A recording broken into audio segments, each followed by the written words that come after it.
Hello friends, welcome to Siddhu's kitchen. आज आपण डांगर करणार आहे। तर इथे त्यासाठी उडदाची डाळ घेतली मी। हे बघा, काळ्या पाट्याची उडदाची डाळ। तर अख्खे उडीद घेतले तरी चालतं।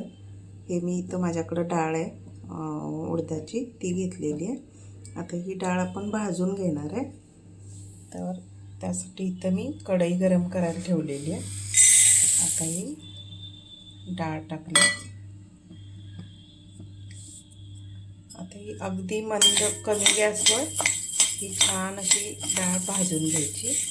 डाळ करपवायची नाही, त्यामुळे गॅसची फ्लेम अगदी लोच ठेवायची आणि अगदी स्लो गॅसवर ही खमंग अशी उडदाची डाळ भाजून घ्यायची, किंवा अख्खे उडीद घेतले तरी चालतात।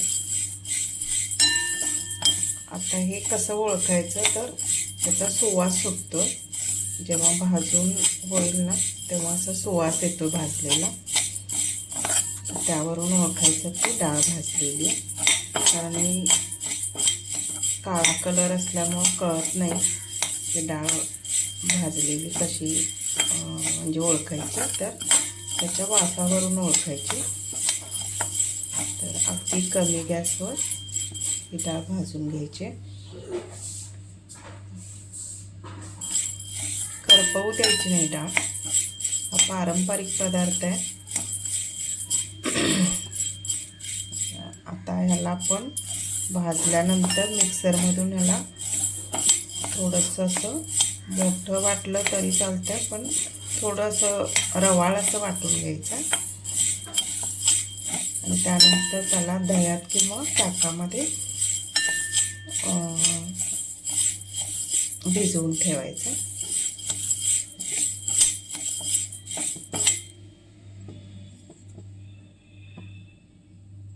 आता इथं मी ही डाळ व्यवस्थित भाजून घेते, मग आपण बघूया पुढची कृती। आता इथं आपली ही डाळ भाजून झालेली आहे। आता मी गॅस बंद करते। आता याचा वास अगदी छान असा सुटलेला आहे डाळ भाजल्याचा। फक्त करपवू नाही द्यायची डाळ, नाहीतर कडवट लागेल। आणि पाटीची डाळच घ्यायची, जी आपण इडलीसाठी वापरतो ना, ती पांढरी डाळ उडदाची, ती बिना छिलकावाली असते। तर ती शक्यतो घेऊ नका। अशी पाटीची डाळ घेतली की फायबर आणि प्रोटीन आपल्याला दोन्ही मिळतं, त्यामुळं शक्यतो पाटीची डाळच घ्यायची। तर आता ही डाळ व्यवस्थित भाजून झालेली आहे।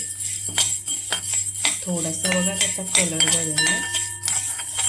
तर आता मी गॅस मी बंद केला आहे। त्याला काढून घेते आणि थोडं थंड करून मिक्सरमधून काढून घ्यायचे। आता इथं हे ग्राइंड करून घेतलंय मी डाळीला, आणि ही उडदाची डाळ आणि हा खरडा करायला घेतलेला आहे। इथं हिरवी मिरची आणि लसूण आणि थोडेसे जिरे एवढं टाकून मी भाजून घेतलं। याचा खरडा करणार आहे आणि त्यानंतर ह्या डांगरमध्ये मिक्स करायचं आहे, ह्या पिठामध्ये। तर आता इथं मी पीठ काढून घेऊया।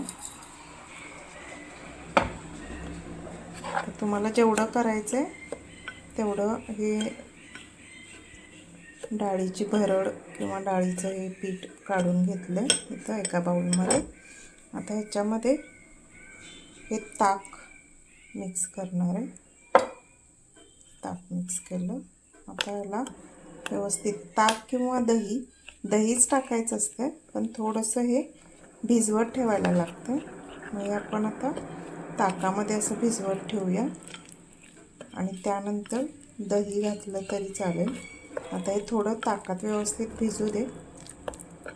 आता माझ्याकडे इथं सध्या तरी दही नाही। आता मीठ आणि हा जो ठेचा आपण करणार आहे हिरव्या मिरचीचा, तो ठेचा टाकायचा। आता ठेचा जर करायचा नसेल तुम्हाला, तर लाल तिखट आणि मीठ असं टाकून तुम्ही करू शकता। जर ठेचा नाही आवडत नसेल किंवा नको असेल टाकायला, तर लाल तिखट टाकून करा। लाल तिखट टाकायचं आणि आपला कांदा, कच्चा कांदा बारीक चिरून टाकायचा. थोडीशी कोथिंबीर आवडत असेल तर टाका. आता हे मी थोडंसं असंच भिजत ठेवणार आहे आणि मग आपण पुढची कृती बघूया. त्याच्यामध्ये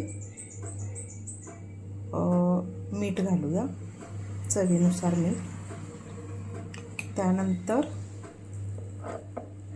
आता इथं मी जो खरडा करून घेतला आहे हिरव्या मिरचीचा, हिरवी मिरची, लसूण आणि जिरे यांचा खरडा करून घेतला आहे, तर तो खरडा पण टाकायचा आहे.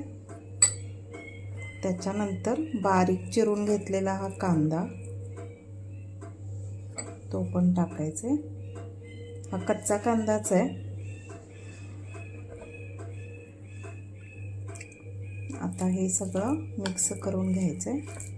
आता हे आपल्याला थोडंसं घट्ट वाटते तर थोडं अजून ताक किंवा दही टाकायचं. ताकामध्ये भिजवायचं आणि वरून दही टाकायचं. म्हणजे आत्ता हे मी जे ताक टाकलं आहे तर त्याऐवजी वरून टाकताना दही टाका. माझ्याकडे आता दही नाही आहे म्हणून मी ताक टाकलं आहे. ताकला टाकलं तरी काही फरक पडत नाही, दही किंवा ताक टाकायचं. तर अशा प्रकारे हे आता आपलं पारंपरिक पदार्थ डांगर तयार आहे. पौष्टिक डांगर हे भाकरीसोबत छान लागते. चपातीपेक्षा हे भाकरीसोबतच, आपली ज्वारीच्या भाकरीसोबत छान लागते. तर ही रेसिपी माझी आवडली असल्यास लाईक, शेअर आणि सबस्क्राईब करा आणि ही रेसिपी नक्की ट्राय करून बघा, तुम्हाला आवडेल. पौष्टिक रेसिपी आहे.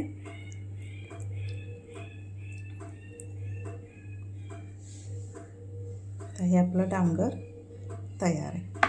फक्त ह्याला भिजत ठेवायला विसरायचं नाही. आणि ह्याच प्रकारे जर तुम्हाला खरडा टाकायचा नसेल तर तुम्ही लाल तिखटाचं करू शकता. लाल तिखट आणि मीठ टाकायचं आणि बाकीची प्रोसेस सगळी तीच आहे. खरड्याऐवजी फक्त म्हणजे हिरव्या मिरच्याऐवजी लाल तिखट टाकायचं आणि कांदा कच्चा. आपलं हे पौष्टिक डांगर तयार आहे. उन्हाळ्याच्या दिवसात शरीराला थंडावा देणारं असं हे डांगर आहे. तर रेसिपी आवडल्यास लाईक, शेअर, सबस्क्राईब करा. धन्यवाद.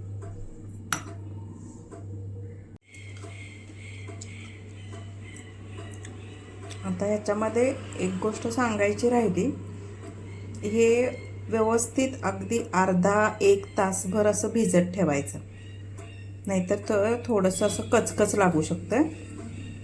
आपण ह्याला ड्राय रोस्ट केलेलंच आहे डाळीला, तर ते कचकच लागू नये म्हणून थोडंसं असं दाताखाली येऊ नये म्हणून तेवढ्यासाठी एक अर्धा ते एक तास हे ताकामध्ये भिजत ठेवायचं.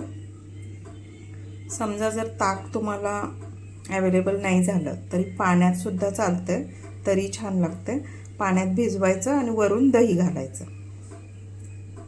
आणि शक्यतो ताकात केलं तर हे गरमीचे दिवस आहेत त्यामुळं ताक पण आपलं पोटात जातं. आणि कांदा तर कच्चा आहेच. तर ही गोष्ट नक्की लक्षात ठेवा आणि ट्राय करून बघा. थँक्यू.